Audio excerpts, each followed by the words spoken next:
Hello and welcome to this edition of Reporters, the magazine that brings you some of France 24's best reports from our correspondents around the world. Well, this week we take you to India for a closer look at the exiled Tibetan community. Tens of thousands of Tibetans live in the country. They came nearly 50 years ago after a failed anti-China uprising. Well, Tibet's spiritual leader, the Dalai Lama, set up a government in exile. Accused by Beijing as a separatist, he's revered as a hero by many of his people. But there are cracks at the heart of this community. Some Tibetans no longer believe in the Dalai Lama. They've chosen to follow the Buddhist god Dorje Shugden. The Dalai Lama accuses Shugden of being a devil and his followers of siding with China, betraying the Tibetan struggle. Well, our correspondents Capucine Henry and Nicolas Ack bring us this report. At first glance, nothing distinguishes this Buddhist monk from another one. Yet he is a pariah. Dalatang is a Shugden monk, and the god he reveres is considered as a demon by the Dalai Lama himself. Since the past 2 months, in this village of Tibetan refugees in South India, all doors have been closed to him and to all the members of his community. Look what's written here. Shugden worshippers cannot enter the shop. Good morning, can I come in? I'm a Shugden follower. No, we have sworn to renounce the practice of Shugden.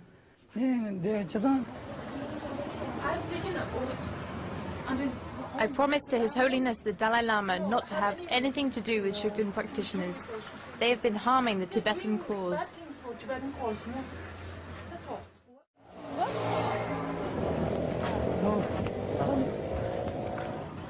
Within a few months, this peaceful village shunned a part of its population. In the streets, witch hunts are the order of the day, with portraits of Shugden leaders pasted on the walls like outlaws. Look, they have just put up their photos on the wall. They are banned from entering not only shops, but also public institutions. Yeah, you see this one. What is it? This is oil. So if you even take oil, don't come in this hospital. It's apartheid on Buddhist land. We're both monks. As Buddhist monks, you should be ashamed to be against the Dalai Lama in these crucial times. The Dalai Lama is our only pillar. He's the only person we can depend on. Not at all. We're not violating his teachings. We are thrown out everywhere, just for our religion. And you're flouting the Buddhist teachings. You have no business being here. You believe in the demon. Get out of here. Quite obviously, the attention we are paying to the Shugdens disturbs them. This is a hotly debated issue. Filming is not forbidden, but filming these people could create a lot of problems. Be careful about what you say to them. We're living in critical times. No, I'm asking. I'll give you a problem if you do it. I say, when I'm refusing all these things, why you are taking again and again? How did things come to this pass? On the 7th of January, the Dalai Lama delivered a speech that brooked no opposition in this Tibetan university in South India. In front of hundreds of monks, he condemned the Shugden movement and its practitioners. I did not put aside the Shugdens for my personal interest. I have meditated and considered this at length, in my soul and my spirit, before coming to the conclusion that this is the right decision. People have killed, lied, fought each other, and started fires in the name of this deity. These monks must be expelled from all monasteries without any hesitation. If they are not happy, you can tell them that the Dalai Lama himself asked that this be done, and it's very urgent. A key moment in the history of Tibetan Buddhism and the beginning of a separation which could exclude 4 million Tibetans practicing this religion. Aren't you ashamed to bring us such trouble?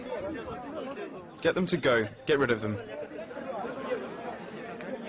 A few weeks after the Dalai Lama's speech, Shugden monks could no longer enter monasteries. They were to regroup themselves away from the monastery. Henceforth, they would be regarded as rebels, traitors who turned their backs on their master. Their fault, choosing to worship this idol, a demonic spirit, contrary to Buddhism, according to the Dalai Lama.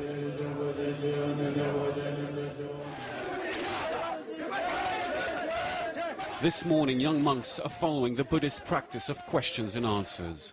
For some time, these oratorial exercises have been coming back to the decision of their spiritual leader, which they have failed to understand. Will the Dalai Lama really manage to ban a religion? He won't be able to because we're in the right. So he won't be able to do that. It is he who is inconsistent. On the one hand, the Dalai Lama speaks all the time of freedom of religious expression and compassion, and on the other, he forbids us from practicing our religion and throws us out of monasteries. It's inconsistent. We don't believe in him anymore. He is no longer our master. Yes, the Dalai Lama is a spiritual leader, but behind the face of this holy man lies a political leader, and particularly at this moment, so we can no longer believe him. Suspicions against the Dalai Lama. Are his demons more political than spiritual? The answer can be found at Dharamsala, North India, the home place of the Dalai Lama. It is here that he lives in this monastery, since he escaped from Tibet 50 years ago. This is also where the Tibetan government in exile is. For the Prime Minister, the Shugden are first of all political enemies, enemies from within.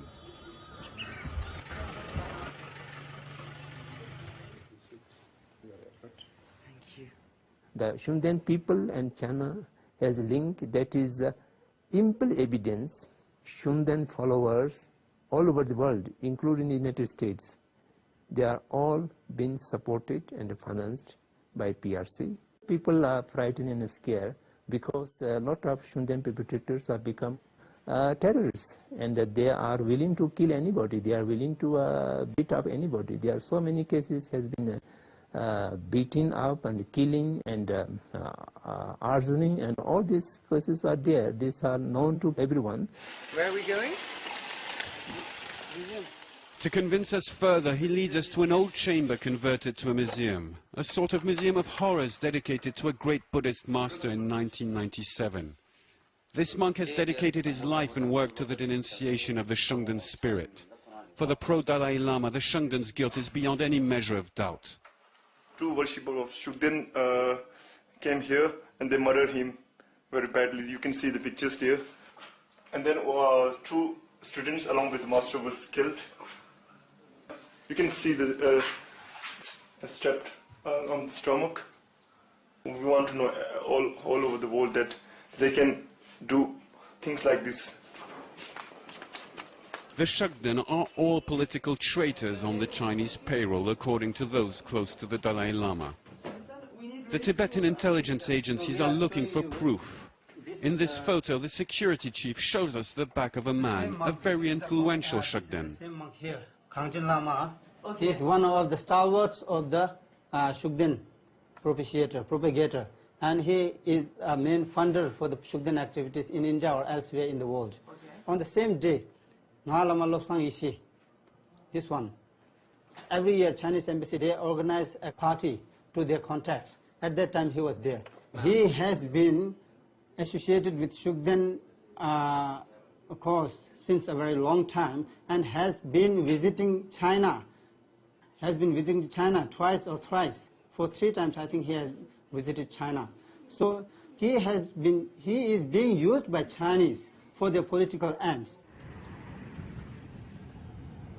We met the man on the photo. He lives in South India, close to the rebel monastery, with 10 other disciples. He too has declared war. He has just filed a complaint against the Dalai Lama at the Indian High Court on grounds of religious persecution. Is he acting alone or at somebody else's orders? He denies working for the Chinese, but does not hide the fact that he has Chinese friends. What can be done? Him very badly. You can see the pictures there. And then two students along with the master was killed. You can see the strapped on the stomach. We want to know all over the world that they can do things like this. The Shugden are all political traitors on the Chinese payroll, according to those close to the Dalai Lama. The Tibetan intelligence agencies are looking for proof. In this photo, the security chief shows us the back of a man, a very influential Shugden. Same monk here, Kangchen Lama. He is one of the stalwarts of the Shugden propagator, and he is a main funder for the Shugden activities in India or elsewhere in the world. On the same day, this one, every year Chinese embassy, they organize a party to their contacts. At that time he was there. He has been associated with Shugden cause since a very long time and has been visiting China.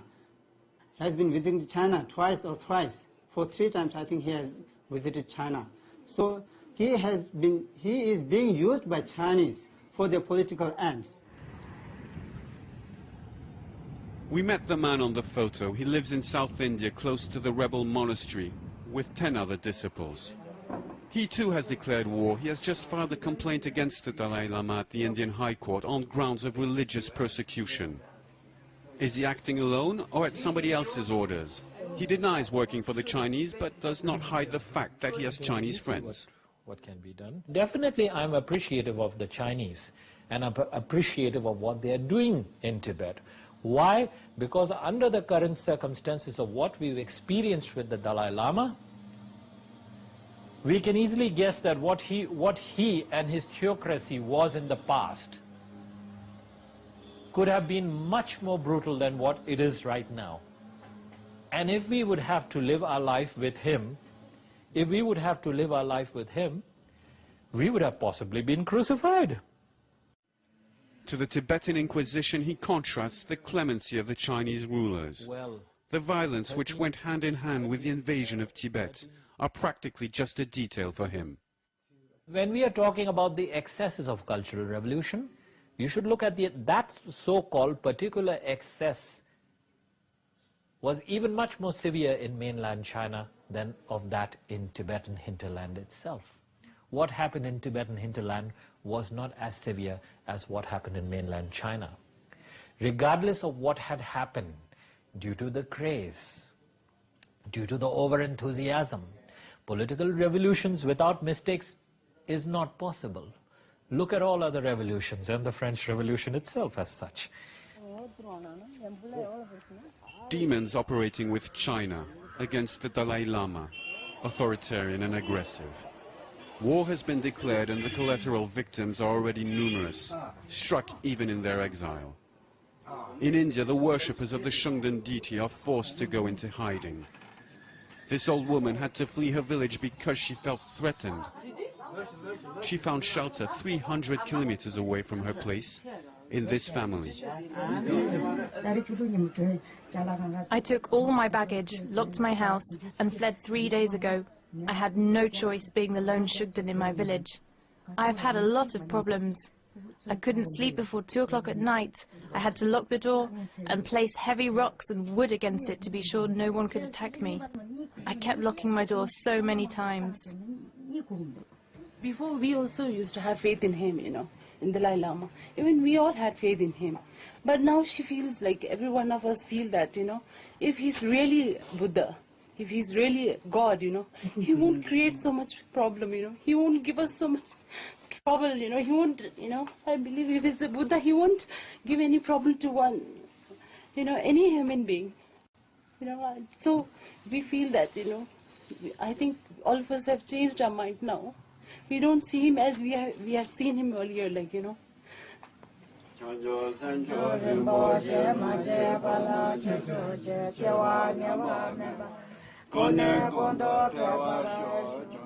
They have been practicing this faith in private, far away from political considerations, but now politics have caught up with them.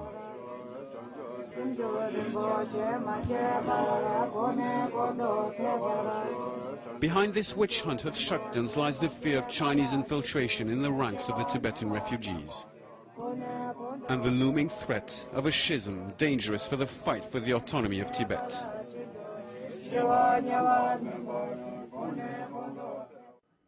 Well, joining me in the studio is one of the reporters behind that story, Capucine Henri. Capucine, tell us a bit more about the political side of the Dalai Lama that you discovered.